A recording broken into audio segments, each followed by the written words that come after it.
Hi friends, இன்றைக்கி என் பொண்ணுக்கு என்ன காலையில் சாப்பாடும் மதியம் அவளுக்கு கொடுத்து விட்டதையும் தான் அவங்க வீடியோவில் காமிச்சிருக்கேன்.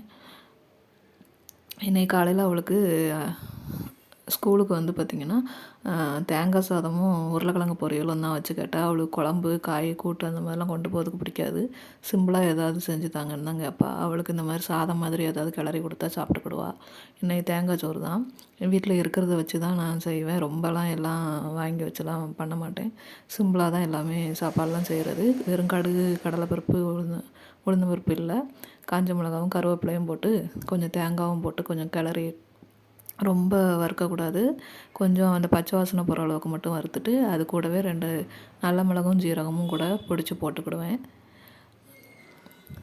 அந்த பக்கம் உருளைக்கிழங்கு பொரியல் வந்துட்டுருக்கு. அவளுக்கு வேறு ஏதாவது காயெல்லாம் கொடுத்தா பிடிக்காது.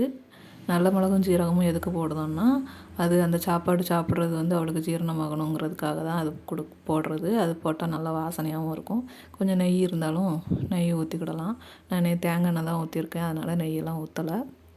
இது கூடயே வடித்த சாதத்தையும் போட்டு கிளறியாச்சுன்னா தேங்காய் சாதம் ரெடி ஆயிரும். அவளுக்கு இதுவே போதும். அவள் ஃப்ரெண்ட்ஸோடு சேர்ந்து எல்லோரும் ஷேர் பண்ணி தான் சாப்பிடுவாங்க. அவள் காலையில் எழுந்திரிச்சி அவள் ஸ்கூலுக்கு கிளம்புறதுக்குள்ளே என்ன ஒரு வழியாக ஆக்கிடுவாள். சும்மா ஏதாவது வேலை செஞ்சிட்ருக்கும்போது தான் ஏதாவது கேட்டுக்கிட்டே இருப்பாள். அவ்வளோ நேரம் பொறுமையாக இருப்பாள். நம்மளை வந்து அவள் டென்ஷன் ஆகிறாளோ இல்லையோ, அவள் போகிறதுக்குள்ளே நம்மளை ஒன்று ஒன்றையா கேள்வி கேட்டு சம்மந்தமே இல்லாமல் ஏதாவது சொல்லிகிட்டே இருப்பாள். காலையில் டிஃபனுக்கு பார்த்திங்கன்னா அடை தோசை தான். அடை தோசைக்கு மாவு அரைச்சி வச்சுருந்தேன்.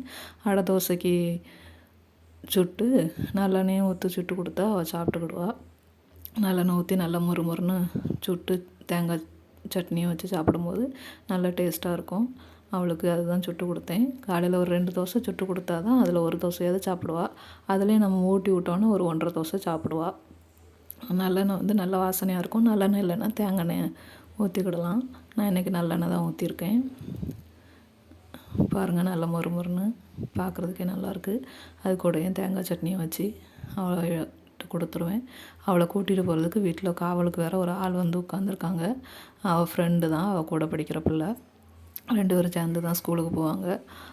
அவள் இருக்கான்னு கூட இவள் பார்க்க மாட்டாள். இவள் எப்பவும் போல் ஸ்லோவாக தான் இவள் கிளம்பி போவாள்.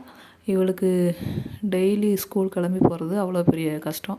ஸ்கூலுக்கு போகிறதுலாம் பிடிக்கும், ஆனால் ஸ்கூலுக்கு கிளம்புறது தான் அவ்வளோ கஷ்டமாக இருக்கும்.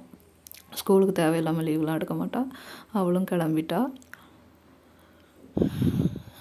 தேங்காய் சாதம் ரெடி ஆகிட்டு. இந்த வீடியோ உங்களுக்கு பிடிச்சிருந்துச்சுன்னா லைக் பண்ணுங்கள், ஷேர் பண்ணுங்கள், கமெண்ட் பண்ணுங்கள். Okay, bye friends.